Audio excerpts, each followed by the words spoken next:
Pensemos que la capacidad de estabilización del terrorismo es real, es política, es social, pero es también económica. Y es algo que también deberíamos tener en cuenta.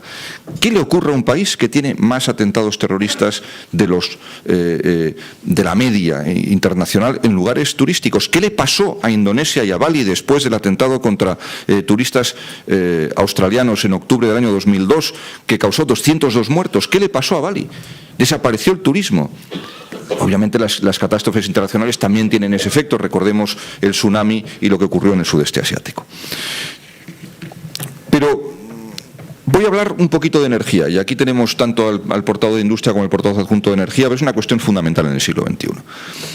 El petróleo y el gas, a pesar de que estemos hablando de energías renovables, aquí mismo tengamos un foro al lado de energías renovables, el petróleo y el gas son la sangre de las venas del mundo en el siglo XXI y lo van a seguir siendo durante mucho tiempo.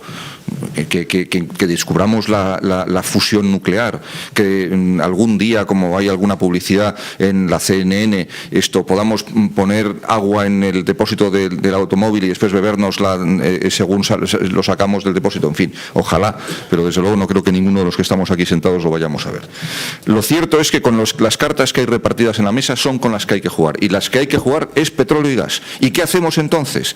Buscar sistemas más eficientes, por supuesto, pero mientras el petróleo y el gas sean la sangre que corre por las venas de la economía mundial, tenemos que saber lidiar con ese toro. Y ese toro está en manos de actores ciertamente inestables, inciertos. Se ha dicho también aquí en la presentación que algunos son dictaduras terribles.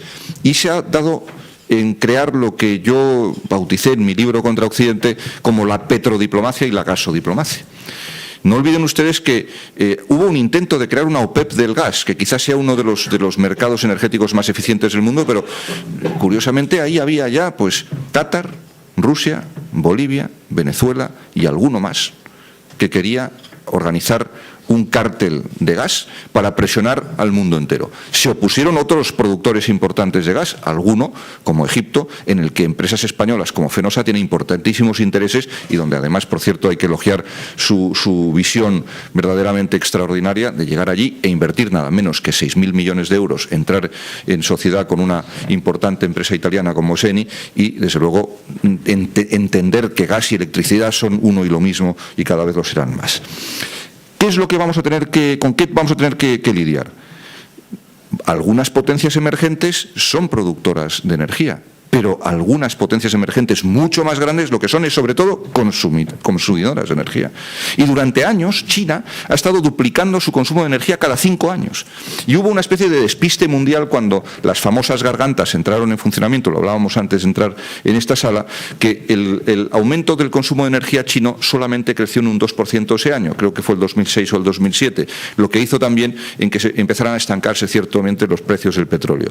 Y eso despistó a los actores internacionales, despistó a las petroleras e incluso a los bancos, que no sabían muy bien por dónde iban los precios y empezaban todos a decir, no, el petróleo 200 y de repente estaba a 40, ¿qué pasa? Bueno, los chinos también se dieron cuenta que esa disrupción del mercado no beneficiaba a nadie, ni siquiera a ellos, y ellos siguieron comprando aunque no consumieran tanto como en el pasado. ¿Y qué estuvieron haciendo? Estuvieron acumulando reservas estratégicas. Hoy se sabe que China, no se sabe porque como es un dato secreto, pero que tiene por lo menos el doble, si no más, de reservas estratégicas que los Estados Unidos de América. Bien, ¿en qué cuestiones tenemos que centrarnos? Producción, transporte, suministro, almacenamiento y también en la seguridad. Porque resulta que tenemos algunas vías muy cercanas a fenómenos recientes como por ejemplo la piratería. Resulta que cuando empieza la piratería en Somalia son secuestros costeros, después a algunas docenas de millas de la costa, después a centenares de millas de la costa. El Alacrana fue secuestrado a 400 y pico millas de la costa somalí. Hay secuestros que se han producido a 800 millas náuticas, es decir, 1,89, pues ya les sale a ustedes los kilómetros que son de la costa. Es que estamos hablando casi del estrecho de Hormuz. Y si llegan los piratas al estrecho de Hormuz, ¿qué ocurre? Si empiezan a tomar petroleros que pasan por el estrecho de Hormuz, que es en este momento uno de los elementos esenciales, estratégicos del planeta, ¿qué puede ocurrir? Iremos también a las consecuencias geoestratégicas y de energía que tiene la tensión y la carrera de armamentos en esa región. Pensemos por un instante en el crimen organizado. Pensemos qué tipo de consecuencias tiene para la economía mundial.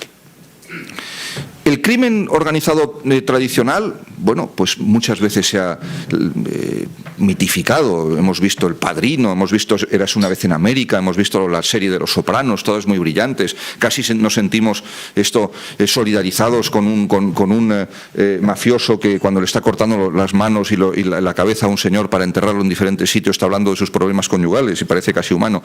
Bueno, pues no lo son ciertamente. Pero es que eso no es el crimen organizado real, el que afecta a la economía de todos los días. Algunos datos que me da una importante empresa española de seguridad en Internet. Dice, mira, en cajeros automáticos, el fraude de cajeros automáticos en el año 2008 en la Unión Europea ha sido de 600 millones de euros. 600 millones de euros solo en fraude de cajero automático. ¿Cuánto es eso? ¿Y cuánto de eso va a redes terroristas? Habrá que preguntarse también, porque resulta, y hay que recordarlo, que de fraude de tarjeta de crédito se financia el 11S. Y que los movimientos yihadistas son extraordinariamente austeros y que con apenas $500,000, algo más, se pudo financiar el asesinato masivo de 3.100 personas. Yo le hacía a mis alumnos del Instituto de Empresa una pregunta capciosa. Les preguntaba, ¿qué creen ustedes que tiene más capacidad de estabilización para un país? ¿Los robos a mano armada o el ciberdelito en Internet? Y entonces alguno decía, hombre, roba a mano armada, porque claro, la gente entra y pega tiros y tal, no sé qué. Algunos datos. Año 2008 otra vez, que es el que tenemos registrado, robos a mano armada en Estados Unidos. $30 millones de botín, 3 muertos. Ciberdelito en Estados Unidos registrado, porque hay mucho que no se ha podido registrar, $2.000 millones, ningún muerto. Ahora díganme ustedes cuál tiene mayor incidencia en la economía. Y esto nos está pasando todos los días. Ha habido ahora hace muy poco una alerta masiva por parte de la compañía Visa bloqueando decenas de miles de tarjetas porque se habían duplicado y estaban haciendo uso fraudulento de las mismas redes del mundo entero. Y funcionan además como células terroristas y cada vez hay una mayor interacción entre el terrorismo y el crimen organizado. El terrorismo recurre a la comisión de delitos extraordinariamente lucrativos porque son los más rentables, el tráfico de seres humanos, el tráfico de armas explosivos, el de drogas. No olvidemos que, por ejemplo, los señores de la guerra y los talibanes, y también, obviamente, Al-Qaeda, entre los tres en Afganistán, suministran al mundo del 90% del opio consumido. 90%, no el 18 ni el 9, el 90. No olvidemos que el mayor cártel mundial de la droga cocaína es las FARC, las Fuerzas Armadas Revolucionarias de Colombia, que son 4 mentiras porque no son ninguna de las 4 cosas. Bien, pues estos señores son el principal cártel mundial de producción y exportación de cocaína, por cierto, con la inestimable ayuda del régimen venezolano, porque entre el 50 y el 60% de la cocaína colombiana sale a través de Venezuela. Y estos son datos comprobados por la Oficina del Zar de la Droga de los Estados Unidos de América. Bien, pues esto... Sabemos que existe una costumbre inveterada en el crimen organizado, que es el racketeering, que es una institución, es la extorsión, el famoso, que viene a ser algo parecido al impuesto revolucionario, pero en pequeñito, mal llamado impuesto revolucionario, que inventaron, por cierto, los irlandeses y que perfeccionaron los italianos de Cosa Nostra, sobre todo en Estados Unidos. Bueno, que hoy está practicado por todo el mundo y que hoy también se practica en España y se practica por el terrorismo yihadista que va a las pequeñas...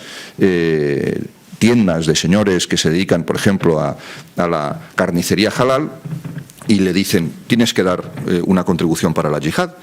Y el tío dice, es que yo ya contribuyo a mi mezquita. No, es que tienes que darnos a nosotros la pasta. Y entonces dice, no, yo ya pago a mi mezquita y a mi imán moderado y tal, yo no tengo ningún interés en contribuirte a ti. Le hacen el vacío social. Impiden que la gente le entre a comprar. Si sigue sin pagar, le rompen los cristales. Si sigue sin pagar, le dan una paliza y si sigue sin pagar, quién sabe si le hacen otras cosas peores.